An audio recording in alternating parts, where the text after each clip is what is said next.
চায়ের কাপে বিস্কুট ডুবিয়ে খাওয়ার সময় হঠাৎ করে মাথায় আসলো যে চা চীনা শব্দ, বিস্কুট ফরাসি শব্দ, বিস্কুটের সাথে থাকা চানাচুর হিন্দি শব্দ। চায়ে যে চিনি ও পানি থাকে সেখানে চিনি চীনা শব্দ, অথচ পানি হিন্দি শব্দ।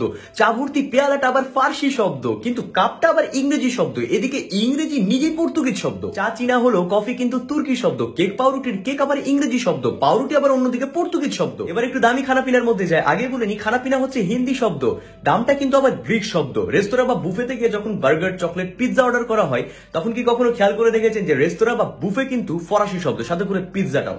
পিৎজাতে থাকা মশলাটা আবার হচ্ছে আরবি শব্দ, মশলাতে থাকা মরিচটা হচ্ছে আবার ফার্সি শব্দ। বার্গার অথবা চপ দুটোই হচ্ছে ইংরেজি শব্দ, কিন্তু চকলেটটা আবার মেক্সিকান শব্দ, অর্ডারটা ইংরেজি শব্দ, আর যে মেনু থেকে অর্ডার করছেন সেটা আবার ফরাসি শব্দ। ম্যানেজারকে নগদে টাকা দেওয়ার সময় মাথায় রাখবেন যে নগদ কিন্তু আরবি শব্দ, ম্যানেজার ইতালিয়ান শব্দ। বের হয়ে যদি দারোয়ানকে বকশিস দিতে চান তাহলে দারোয়ান ও তার বকশিস দুটোই হচ্ছে ফার্সি শব্দ। এবার চলুন বাজারে সবজি ফলমূল কিনতে, বাজার সবজি দুটোই হচ্ছে ফার্সি শব্দ। যে রাস্তা দিয়ে চললেন সেটা হচ্ছে ফার্সি শব্দ। ফলমূলের ভেতরে আনারস, বাতাবি লেবু, আতা হচ্ছে পর্তুগিজ শব্দ, লিচুটা কিন্তু চীনা শব্দ, তরমুজ ফার্সি শব্দ, লেবুটা হচ্ছে তুর্কি শব্দ, পেয়ারা, কামরাঙ্গা দুটোই হচ্ছে পর্তুগিজ শব্দ।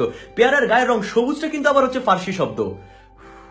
যাই হোক, ওজন করে আসল দাম দেওয়ার সময় মাথায় রাখবেন যে ওজন কিন্তু আরবি শব্দ, আসল শব্দটা আসলে আরবি শব্দ, আর দাম গ্রিক শব্দ, যা আগেই বলেছি। ধর্মকর্মেও একই অবস্থা। মসজিদ, ঈদগাহ, দরগা এগুলো হচ্ছে ফার্সি শব্দ, গির্জা হচ্ছে পর্তুগিজ শব্দ, গির্জাতে থাকা পাদ্রে হচ্ছে পর্তুগিজ শব্দ, যিশু নিজেই পর্তুগিজ, কিয়াং হচ্ছে বার্মিজ, প্যাগোডা হচ্ছে জাপানি শব্দ, আর মন্দিরে থাকা ঠাকুর হলেন তুর্কি। আর কি বাকি আছে? ও হ্যাঁ, কর্মস্থল, অফিস আদালতে থাকা বাবা, স্কুল কলেজ কিন্ডারগার্টেনে থাকা সন্তান।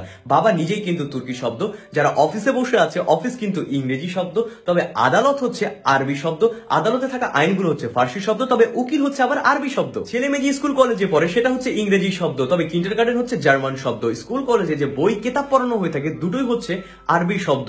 যে কাগজে এত পড়াশোনা হয়ে থাকে সেটা হচ্ছে ফার্সি শব্দ, তবে কলমটা হচ্ছে আবার আরবি শব্দ। রাবার পেন্সিল হচ্ছে ইংরেজি শব্দ। আর আবার এতগুলো কথা যদি আপনার মনে না থাকে, এটা মনে রাখেন যে মন কিন্তু হচ্ছে আরবি শব্দ। শব্দের কেচ্ছা কাহিনী এখানে শেষ হলো। তবে হ্যাঁ, কেচ্ছাটা হচ্ছে আরবিতে আর কাহিনীটা হচ্ছে হিন্দিতে, তবে উভয়ের খতম হলো আরবিতে। মাফ চাইলাম না বা সরি বললাম না, কারণ মাফ শব্দটা হচ্ছে আরবিতে আর সরি শব্দটা হচ্ছে ইংরেজিতে। আর এই সব বিষয় নিয়ে যারা রিসার্চ করবে তাদের আসলে মাথাটা খারাপ হয়ে যাওয়ারই কথা। যাই হোক, আন্তর্জাতিক মাতৃভাষা দিবসে সকলকে অনেক অনেক শুভেচ্ছা।